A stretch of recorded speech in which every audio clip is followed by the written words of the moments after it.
అందరికీ నమస్కారాలు. మనం వైసీపీ మేనిఫెస్టో రిలీజ్ చేసింది. అదేవిధంగా టీడీపీ మేనిఫెస్టో రిలీజ్ చేసేసింది. ఇప్పుడు అందరి చేతుల్లో వైసీపీ మేనిఫెస్టో ఒక చేతిలో ఉంది. టీడీపీ మేనిఫెస్టో ఒక చేతిలో ఉంది.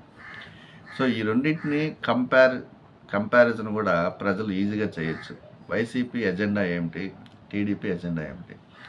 జగన్మోహన్ రెడ్డి గారు ప్రతిసారి చెప్తూ ఉంటారు, మేనిఫెస్టోనే బైబిల్, మేనిఫెస్టోనే భగవద్గీత, మేనిఫెస్టోనే ఖురాన్ అనేసి ఏదో ఆయన వర్షన్స్ ఆయన చెప్తూ ఉంటాడు. సో ఇప్పుడు టీడీపీ కూడా మేనిఫెస్టో రిలీజ్ చేసిన సందర్భంగా ఏ మేనిఫెస్టో ప్రజలకు ఒక నిర్మాణాత్మకమైనటువంటి దిశగా చూపిస్తోంది, అదేవిధంగా ఏ మేనిఫెస్టో రాష్ట్రంలో యువతకు ఉపాధి కల్పించేటటువంటి దిశగా ప్రణాళిక వేస్తోంది, ఏ మేనిఫెస్టో మహిళలకు నిరుద్యోగ భృతికి, వాళ్ళ యొక్క ఎదుగుదలకు, వాళ్ళకి సరళగా ప్రజాజీవనం సాగించేందుకు దిశగా మేనిఫెస్టోని వాళ్ళు రిలీజ్ చేస్తున్నారు అని మనం విశ్లేషణ చేయగలిగితే బాగుంటుందనేసి నా యొక్క ఒపీనియన్. ఇంకా ఈ యొక్క వీడియో లోపలికి వెళ్తే, సో టీడీపీ మేనిఫెస్టో రిలీజ్ చేసిన తర్వాత దాంట్లో ముఖ్యమైన ఉద్దేశాలు మనం చెప్పుకుందాము. సో ఆయన చెప్పడం, యువతకి సంబంధించి ఫస్ట్ మెగా డిఎస్సి మాకు మొదటి సంతకం ఉంటుంది అయితే చెప్పడం జరిగింది. ఇది దాదాపు ఎంతోమంది యువతకు దాదాపు 20 లక్షల మంది యువత ఉన్నారు. ఆ యువతకి ఉద్యోగ అవకాశాలు కల్పిస్తాము అంటే ఈ యొక్క మెగా డిఎస్సి ద్వారా హైరింగ్ జరుగుతుంది, రిక్రూట్మెంట్ జరుగుతుంది అని చెప్పడం అనేది ఒక అద్భుతమైనటువంటి అవకాశం. ఇంతకుముందు టీడీపీ ప్రభుత్వం గత హయాంలో 2 సార్లు 3 సార్లు డిఎస్సి పెట్టడం జరిగింది, హైరింగ్ చేయడం జరిగింది. సో ఈసారి కూడా ఈ హామీ ఇస్తున్నారంటే మొదటి సంతకం దాని మీదనే ఉంటుందంటే, సో యువత యొక్క మంచి అవకాశం ఇస్తుందని చెప్పచ్చు. రెండవది వచ్చి నిరుద్యోగ భృతి. సో నిరుద్యోగ భృతి అంటే నా మామూలుగా చదువుకుని ఇంకా జాబ్ రాకుండా ప్రయత్నించే వాళ్ళు ఉంటారు. సో వాళ్ళకి ఏదన్నా ట్యూషన్స్ కావచ్చు, లేదంటే ఇంకేదన్నా వాళ్ళకి కోర్సెస్ నేర్చుకునే దానికి కావచ్చు, ఇతరత్ర ఖర్చులకు గాను నెలకు 3,000 రూపాయలు ఇవ్వటం జరుగుతుంది. దానివల్ల వాళ్ళు ఏమంటే ఏదో వాళ్ళ ఖర్చులకి వాళ్ళకి కావాల్సినటువంటి దీనికి తీసుకుంటూ వెళ్తారు. మూడో విషయం ఏంటంటే, మహిళలకు సంబంధించి 3 సిలిండర్స్ ప్రతి సంవత్సరం ఉచితంగా ఇస్తారు.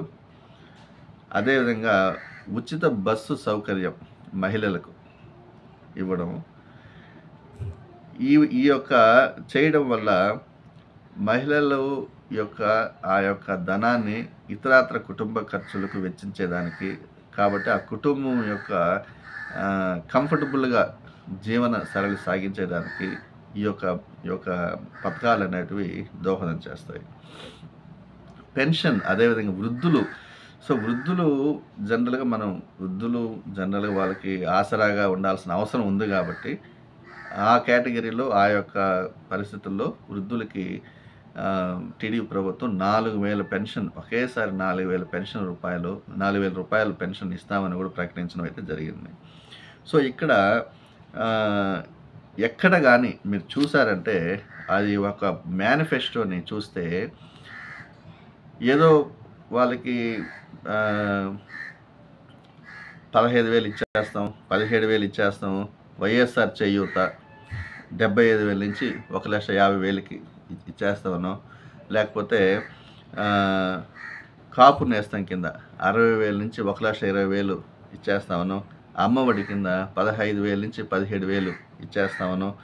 సో ఈ యొక్క మనీ రిలేటెడ్ టాపిక్సే తప్ప ఎక్కడ కానీ వైసీపీ ప్రభుత్వం ఇచ్చినటువంటి మేనిఫెస్టోలో ఒక నిర్మాణాత్మకమైనటువంటి ఉపాధి కల్పన సంబంధించినటువంటి, లేదంటే ఏదో ఒక ఉద్యోగ కల్పన వేసే దిశగా, లేదంటే ఒక హైయర్ ఎడ్యుకేషన్ చూపించే దిశగా కానీ ఎక్కడ మేనిఫెస్టోలో లేదు.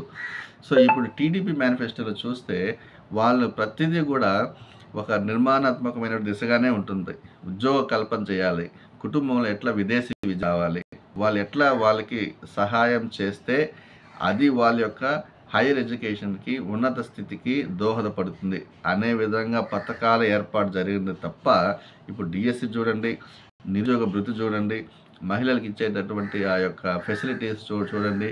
ఇవన్నీ కూడా ఏంటంటే వాళ్ళని వాళ్ళ కాళ్ళ మీద వాళ్ళు నిలబడేటట్టు చేయడం, వాళ్ళ యొక్క కుటుంబాన్ని హైయర్ ఎడ్యుకేషన్‌లో గానీ, హైయర్ పొజిషన్‌లో గానీ తీసుకెళ్ళేటట్టుగా సహాయం చేయడం విధంగానే ఉంటుంది తప్ప, ఎక్కడ గానీ బటన్ నొక్కితే మీ ఇంట్లో ఒక 15,000 పడుతుంది.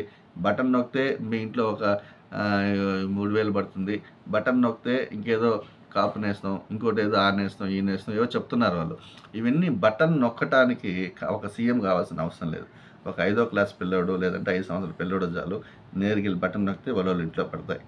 కానీ రాష్ట్రాన్ని ఒక కాన్సెప్చువలైజ్‌గా, ఒక నిర్మాణాత్మకంగా యువతకి ఆసరా ఇచ్చేటట్టుగా, ఒక ఆరోగ్యంగా, ఒక హెల్తీ ఎన్విరాన్మెంట్ రాష్ట్రంలో ఏర్పాటు చేయాలి అంటే, ఉద్యోగ కల్పన ఏర్పాటు చేయాలంటే, ఇండస్ట్రియలైజేషన్ తీసుకురావాలి అంటే, నెక్స్ట్ జనరేషన్‌కి మన భవిష్యత్తు, మన యొక్క పిల్లలు, వాళ్ళ యొక్క భవిష్యత్తు, వాళ్ళ యొక్క భావి తరాలకు ఒక ఆరోగ్యమైనటువంటి పరిస్థితులు మన రాష్ట్రంలో ఏర్పడాలి అనే దిశగా ఉండాలి. చేయాలంటేనే ఇటువంటి ఒక గవర్నమెంట్ కావాలా, దానికి ఒక టీమ్ కావాలి, దానికి ఒక వర్కౌట్స్ కావాలి, దానికి గ్రౌండ్‌లో ఒక వర్కౌట్ చేసుకుంటూ రావాలి. ఇవన్నీ కూడా చేయాల్సిన బాధ్యత గవర్నమెంట్ మీద ఉంది. అంతే తప్ప ఏదో మేము పోయినసారి 75,000 ఇస్తాం, ఈసారి 1,50,000 ఇస్తాం, పోయినసారి 60,000 ఇచ్చినాం, ఈసారి 1,20,000 ఇచ్చినాం, పోయినసారి 15,000 ఇచ్చినాం, ఈసారి 17,000 ఇస్తున్నాం, పోయినసారి 3,000 ఇచ్చినాం, ఈసారి 3,500 ఇస్తాం. ఇవన్నీ చేయడానికి నిజంగా ఒక సీఎం అవసరమా? ఒక రాష్ట్రానికి ఒక సీఎం అనే అతను అవసరమా? నిజంగా చెప్పండి. అవసరం లేదు. ఈ బటన్లు వాళ్ళు కూడా ప్రతి సంవత్సరం పెంచుకుంటూ పోయి బటన్ నొక్కుంటూ ఉంటే సరిపోతుంది.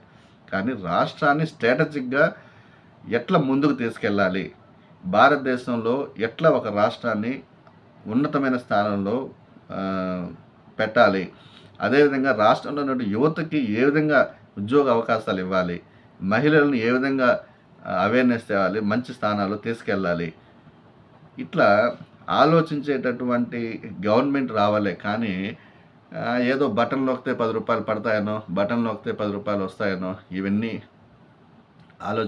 కూడా వెళ్ళే దిశగా అయితే గవర్నమెంట్ పోకూడదనేది నా యొక్క ఉద్దేశం.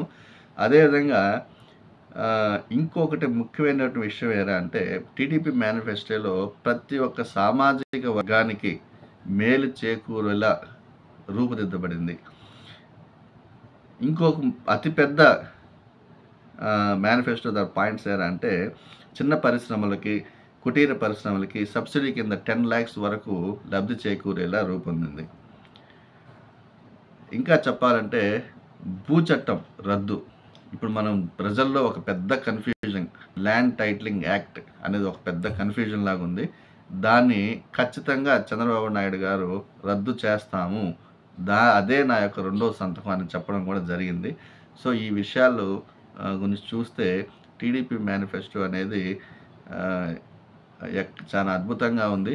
అసలు వైసీపీ మేనిఫెస్టోకి, టీడీపీ మేనిఫెస్టోకి నక్కకి నాగలోకానికి ఉన్నంత డిస్టెన్స్ అయితే ఉందనేసి నా యొక్క అభిప్రాయం. నమస్కారాలు.